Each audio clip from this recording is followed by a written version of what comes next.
When you get a diagnosis like breast cancer, or in your case also metastatic breast cancer, things help us through that journey. Can you share a little bit about what made a difference? You already shared a little bit about your son and your husband, but talk a little bit more about that. Yeah, one thing my oncologist said, he was like, don't worry about you. You have a tremendous support system. Because I have family and we're close. I had my teachers I worked with. I had all my teacher friends in Texas. I mean, it was huge. And, they came and visited me. They just made sure I was carried when it was hard to carry myself. My son, I've mentioned him before, but he was just the day they told me they thought it had spread, and I was just beside myself. And I came home and I laid on my bed and I had my husband lay on one side, my dog, and I was like, told my son, who's an adult, I'm like, I need you to come lay on the other side. I just had to feel safe. I don't know, you feel so vulnerable and unsafe. But one day, I tell this story to everybody.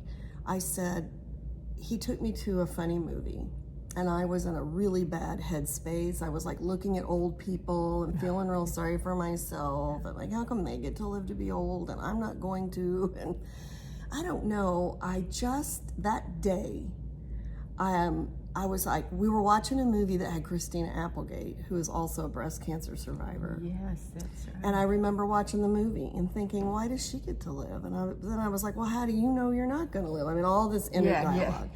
But I was just like, you know what? For today, I am just going to pretend like I'm the me that I was before cancer. I just want to, and I could feel this literal shift inside of me. And I had the best day. It wasn't like I was denying the cancer, but it just wasn't going to be the boss of me, I guess.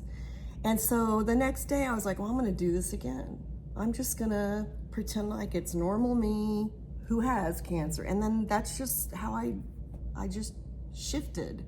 And I'm just me, but I have cancer. Just like my younger son, he's just him, but he has heart problems. I'm like, he has to go to cardiologists all the time. Yeah. I have to go to oncologists all the time. It just is what it is. You know, your attitude makes a world of difference. And I know that you have a wonderful support system, obviously a lot of people around you, but also it's an internal thing that you have capsulized and said, this isn't going to be the boss of me. So I really respect that. I respect cancer. I have people who are like, oh man, you've kicked its butt. And I'm like, oh, I would never say that. I have not. I live with cancer. And I just feel like he's an unwanted visitor. Yes, very. And I'm like, I guess you're there though. You can stay here, sit in the corner, don't eat anything, don't even think about growing anywhere, but okay, we're gonna just share this body. And I've just had to look at it that way. I don't have any desire to be the boss of it and kill it. And somebody said, you gotta get angry. And I'm like, no.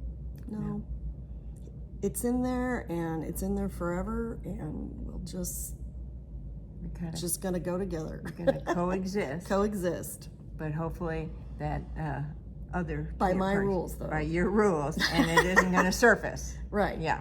And I do whatever I can do. Every time I get scans every 6 months, and every scan I get very anxious. Yeah. But I just think, if it's growing, we're finding it now, and deal with that. We'll deal with it, but so far so good. Yeah. But I would send emails to my teachers because I wasn't working at the time. I took medical leave, and I was like, really, when you boil it down, none of us are guaranteed a tomorrow. None of us. Yeah. And it really hit me when this girl that was subbing for me while I was on my cancer leave, she died. And I cried for 12 hours. I couldn't stop crying. I thought, here I am in my 50s, feeling real sorry for myself because I have this cancer that I'm actually getting an opportunity to fight.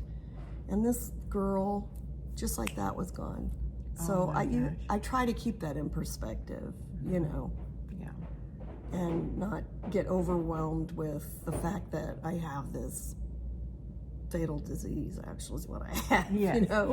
yeah. Let's just say it. So, yeah. Just put it out there. Mm-hmm. But you're right, none of us are guaranteed it tomorrow, so we better enjoy every I moment. do. It has completely changed my outlook on everything. You know, you live for the moment because the moment's all you have.